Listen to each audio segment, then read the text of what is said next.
So, a lot of medical universities are where a lot of patents come from for either drug discovery and early targets or medical devices or digital health products. Welcome to the Real Estate Mogul MD podcast. Thanks for tuning in and taking control of your financial future. This is a show where we not only motivate and inspire, we give you actionable real-world experience to help you live life by design. You'll hear journeys and stories from other physicians, investors, coaches, consultants, and entrepreneurs. And now, here's your host, Brett Riggins. Today's guest is a physician, founder, inventor, a futurist, passionately transforming healthcare quality. He's practicing anesthesiologist, and maybe we just get into the conversation of real estate and entrepreneurship and just lots of stuff here today. Everybody, please welcome Mr. Bryan Marascalchi to the show. All right, Bryan, welcome to the show. How does it feel today to be Bryan Marascalchi? Well, thank you so much. And I greatly appreciate the opportunity to be on the podcast today. I'm doing very well myself. Awesome. And how does it feel to be Bryan today? Oh, well, today's my day off. So very good, very relaxing, and not much anything going on other than R&R. Very interesting. Very interesting.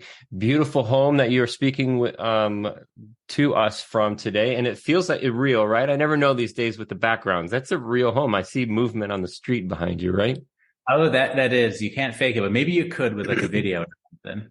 Sorry, I cleared my throat here. Yeah, absolutely. With the moving back, it's beautiful. And before we get into your background here, Bryan, what I'm seeing, are you in Tennessee currently? I am. And a recent transplant. I previously was in Baltimore, Maryland, and now moved to Nashville, Tennessee about 4 months ago. Settling in, really love it here. Very cool. All right. And that is the beauty that I'm seeing back there. Can you tell us just a little bit, Bryan, about your journey so far in medicine? Where'd you start and where are you at currently?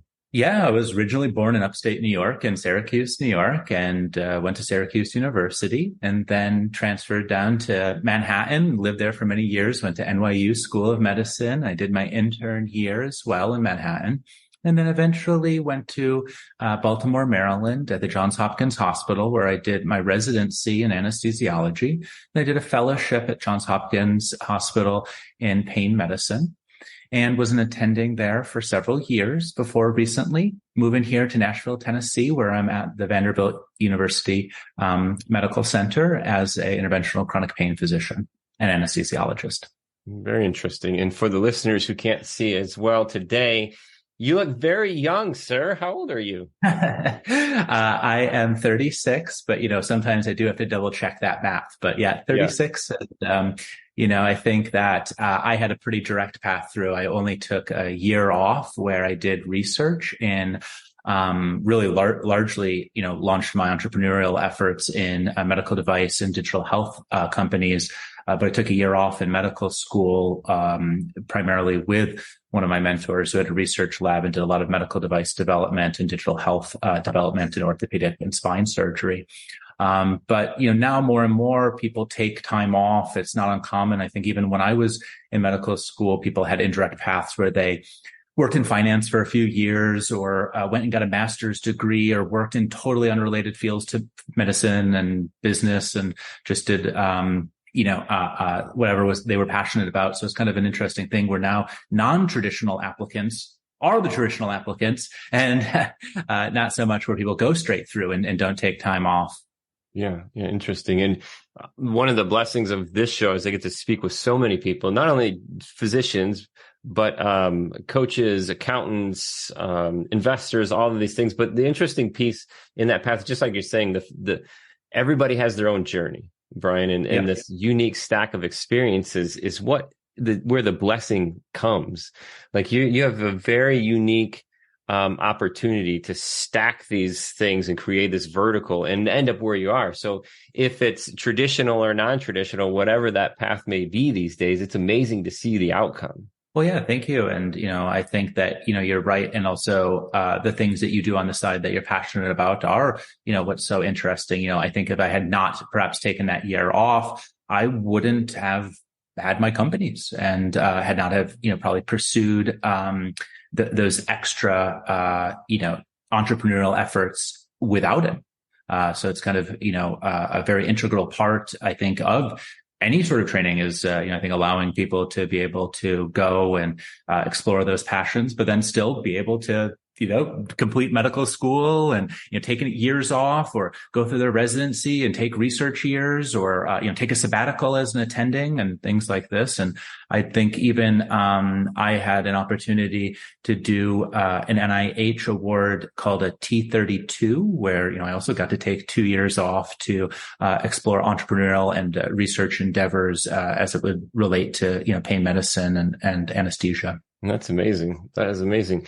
And you're mentioning these other companies. Tell us a little bit about that venture, because where you're at currently practicing medicine, I'm assuming is a W-2 position. Tell us a little about the other side, the entrepreneurial side, and how that pairs with your current employment. Yeah.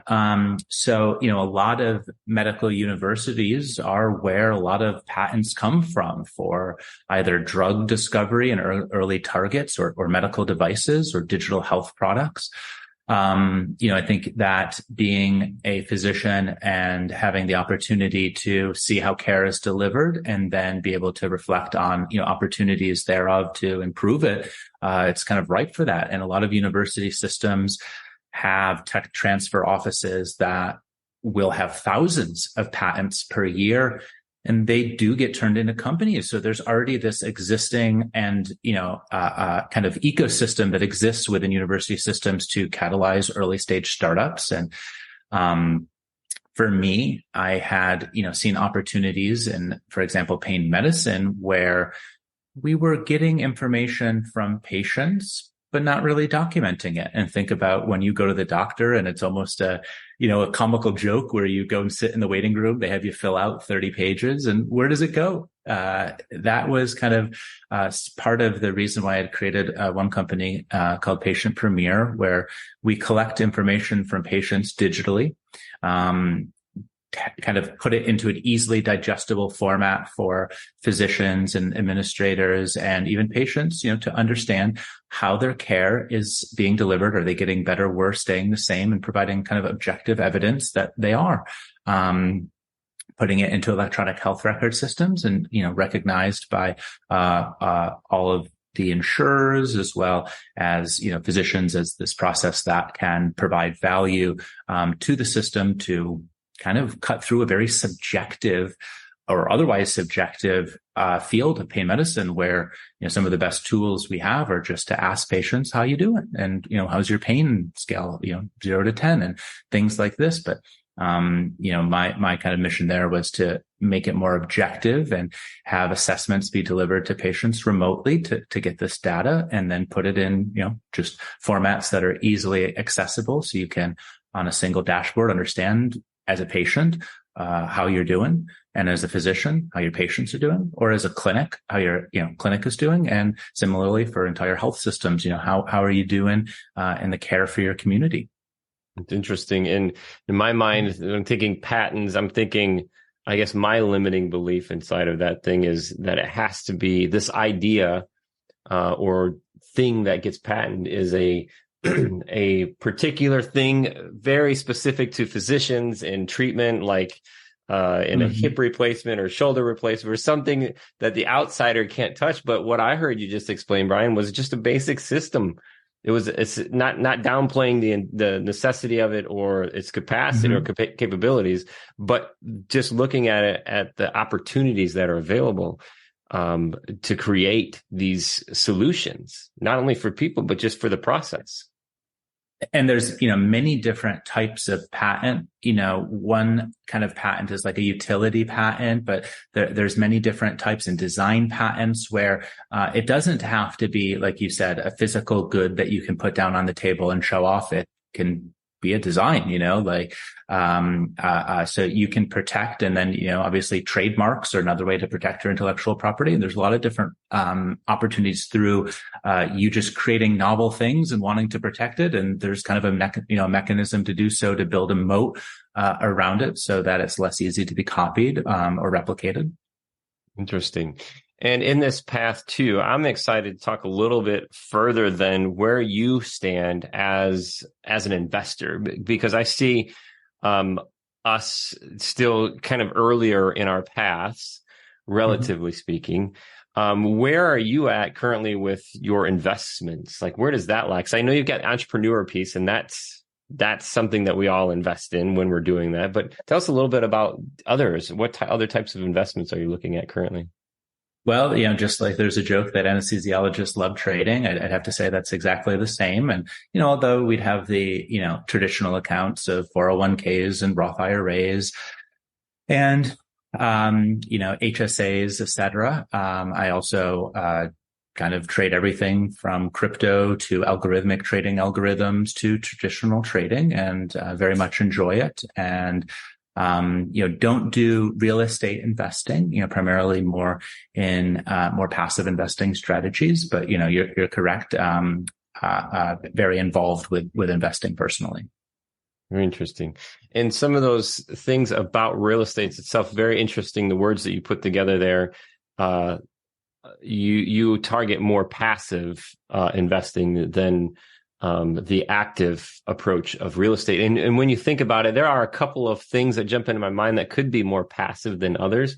But in general, there's an active piece that may be a barrier of entry for some people, right? Yeah. It's kind of, interesting. Even on my end, recently purchased a home here, like moved just 4 months ago, but had to get out of a rental in the interim. It was a very active process. I had to, get a real estate agent. Sometimes I had to show the house personally. Ended up making, multiple arrangements and, various things to just get a single house sold. I couldn't, or rented rather. And, you think about the time that goes in, it is pretty extensive. And I, personally, really also think that with, a lot of real estate investing, at least in what I've seen, it's more multifamily units and, rentals that, you get involved in, end up having a substantial time effort into them, but, find it to be, challenging for multiple reasons. Yeah. Personally. So in your, experience here, just as of late, it sounded like you replaced yourself in the lease, and that's how you were able to get out of the lease. Yeah. Exactly. Correct. And, just my, recent experience being on, the other side, I really couldn't imagine. Like, I think if I had to do that every year, even just for one property, and float the mortgage and then try to find people to be in it and find reliable people. I mean, I couldn't tell you how many people I found who had credit scores, outstanding debt that, just wouldn't be appropriate, and having to sort through, people coming to look but not interested, and the whole gamut to find the one person who will rent. Quite the experience to say the least. Yeah, absolutely. And down that path, Bryan, I guess just my experience, having a team around you, just like in the other ventures, is really important. And a property manager is the one that's going to take care of those particular pieces. So in this path, there are ways to remove the active requirements. But just like everything else, nobody's going to care more about your money or your assets than you do. So being able to understand each step along the way, and yes, filtering tenants is a whole beast in and of itself. And I've gotten to the point anymore where so we've got properties that we have property managed. We still have properties that we manage. I think it's good for me because I get to get in the ditches, sure, and see stuff. So in this process, like, I'm going to ask you to complete the application before I schedule a tour. And that application, I'm looking for 600 plus credit score. I'm looking for 3x income to the rent. And I'm looking for no criminal background and no housing background issues. And tenants will give you flack back and forth and be like, oh, I haven't even seen it yet. Why would I do the application? Well, why would I want you to see it if you don't qualify? So there's both sides of the table here. But yeah, you're right. It's a lot that goes into that. And I think that, if I were to take a more active role in this and, to take this more seriously, you're right. You'd have to do it at scale. You'd have to build it up to scale. You would have to have, like you said, the property management company to help offload a lot of that, or at least create a barrier. I felt going through it personally,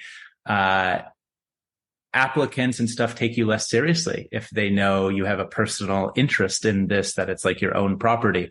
When they were dealing directly with a realtor or, in the past when I had a property management team, it is much different, and is taken more seriously, at least anecdotally in my experience. But I agree. I think that, you would ultimately want to probably build this up like a company in which, you have, someone who does the maintenance, somebody who will do the property management in of itself, somebody who would do, get a partner with a realtor, et cetera, to kind of offload all of that. But, I think in practice, I had always found it to be less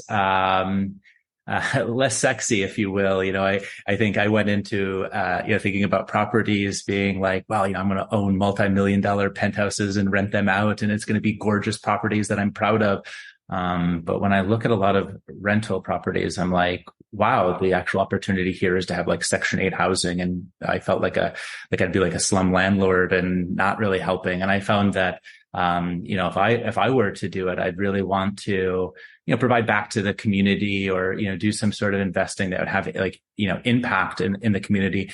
And finding that is also very hard. But I actually, out of all of it, don't like residential real estate. I actually like commercial real estate. And, I think that is a little bit more interesting, where you're able to, help your community by, setting up local companies that, take a role in the community and, provide a space, and they take on a lot of risk in that process. But you also, certainly do take on a lot of risk, especially these multi-year, rentals and the propositions that are placed. But do find it fascinating, but certainly, a totally different, skill set than I think a lot of people expect going into it. Yeah. And stay in your lane is a big piece of investing too. And we talk about that a lot. And I think that I don't know if I'm trying to convince you to kind of look further into real estate. I don't know what's going on inside of me right now, like defending real estate. But at the same time, like there's so much of my experience that I love to share.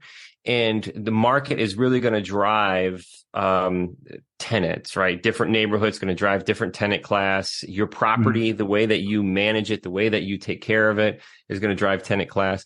And it really gets into a challenge. So we had a fix and flip company where we had this drive to redevelop single family residential properties and just take something that's been, I've bought houses, Bryan, where really almost got paid to take them. These things were rough and, we would do massive renovations to them. But if they're in the wrong area, no matter how you feel, what you're trying to do for the community, the culture will kill the community. And that culture in of which you'll find Section 8 housing. And I've dealt with that as well, too. Some other rent assistance kind of things. It's fighting that culture thing is the tough part, and you wanting to give back and you provide that nice place. You take care of it because we are not slumlords, but we want to provide these places.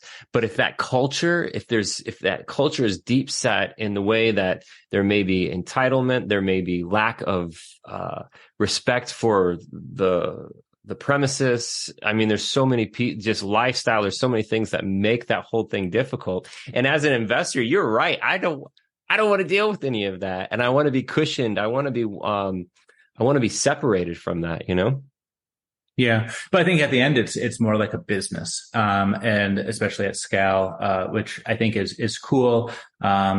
But I think I've seen a lot of my colleagues attempt it on small scale and not really realize what they're getting into, and for somewhat modest returns at first. So it is challenging.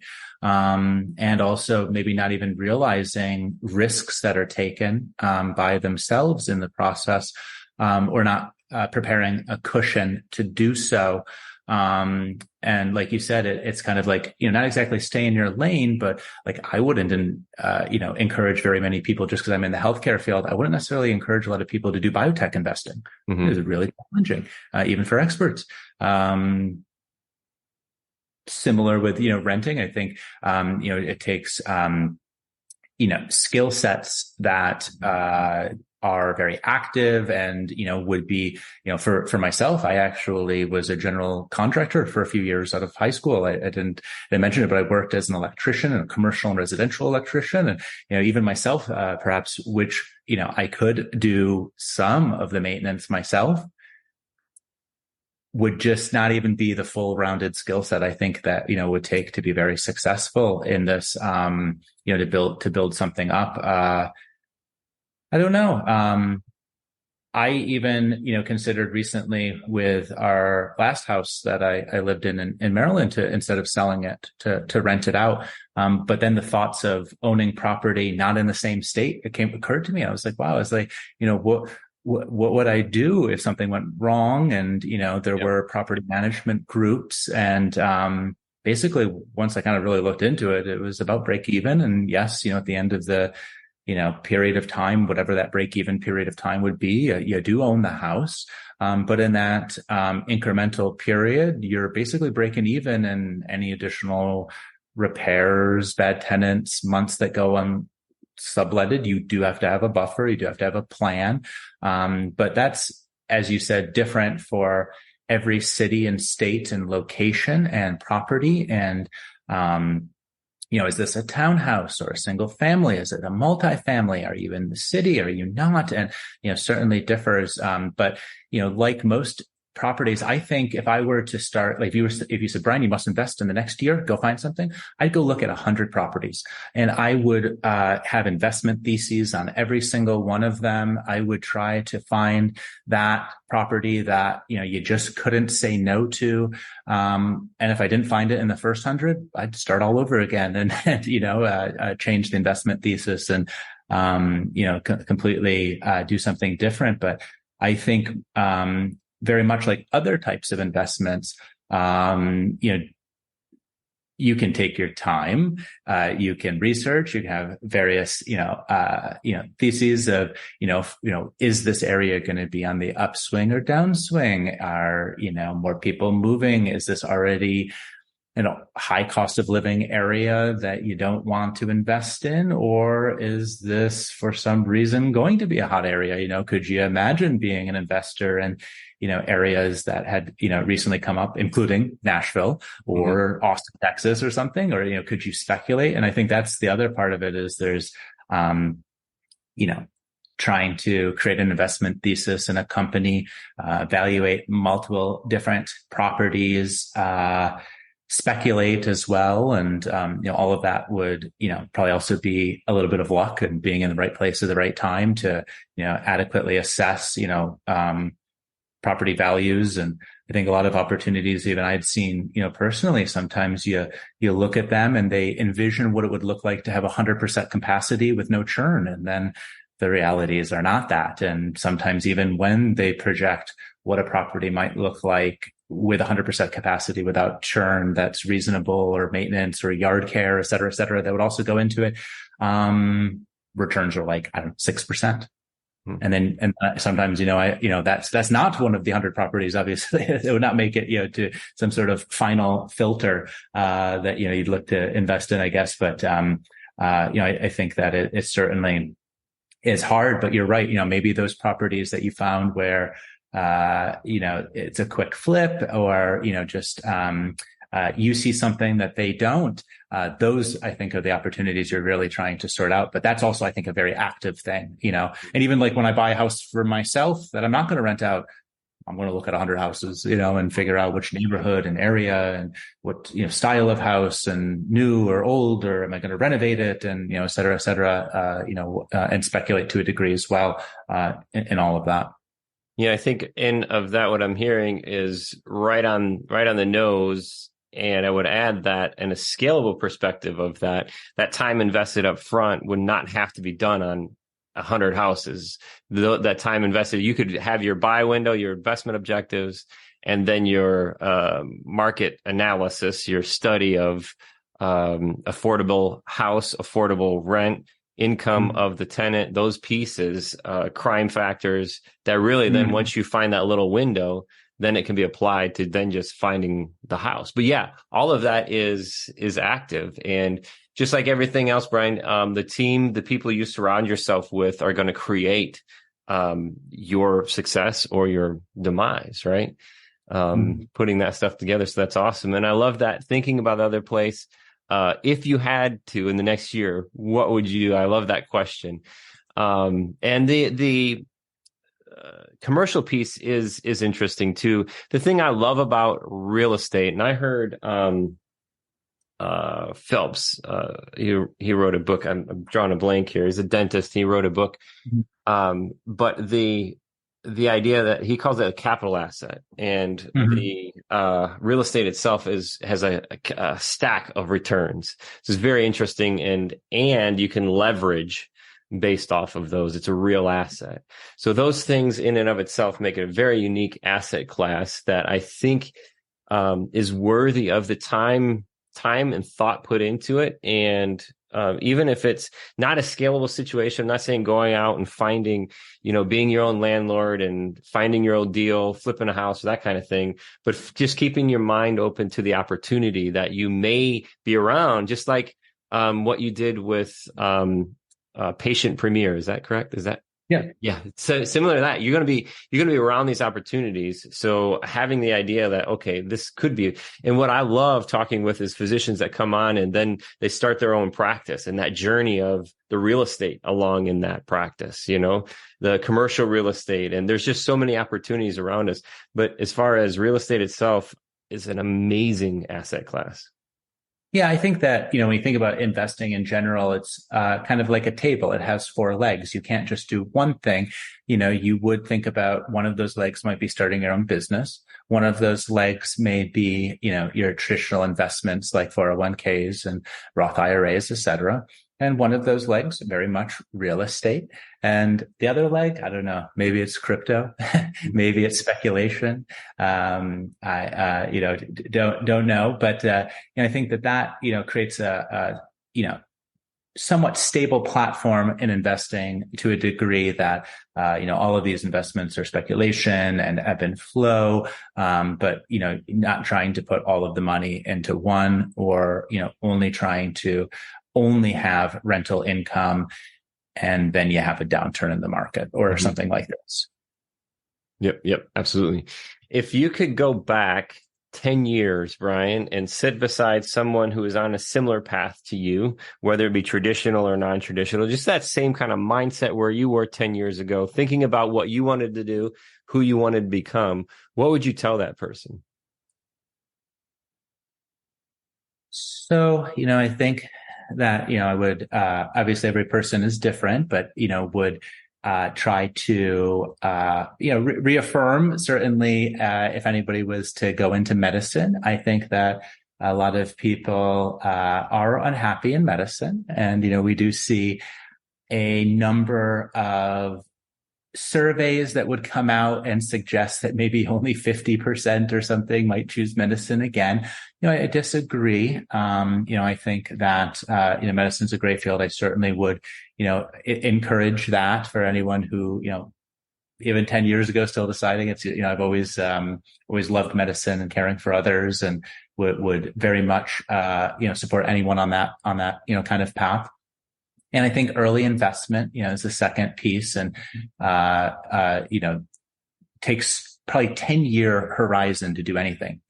Want to be a physician, 10+ year endeavor. Want to create an investment portfolio that, you could, start seeing some,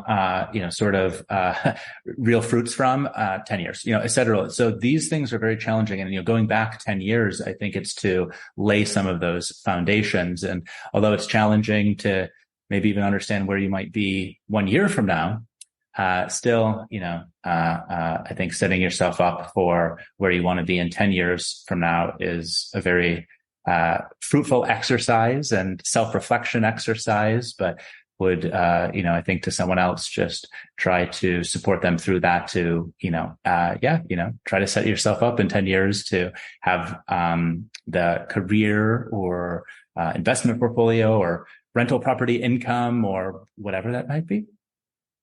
I love it. Said rule, 10 years, no different. And that's interesting because that question that I love asking everybody is 10 years. And you're right. I just had a guest say it's not a sprint, it's a marathon. Mm-hmm. And it's that same perspective. And it does. And the hard part, Bryan, when you get down into it, 1 year in, 2 year in, whatever it is, a roller coaster, and there's the up and down, but you've got to maintain the faith that you've set your sights on this goal, and that faith has got to pull you through. And not only do you just need to get pulled through, one of my favorites, Jim Rohn, would say that goal needs to be so strong, needs to be like a magnet, it needs to pull you through. Mm-hmm. But you also need to enjoy the journey and not just throw away 10 years to get to that point, to get that thing.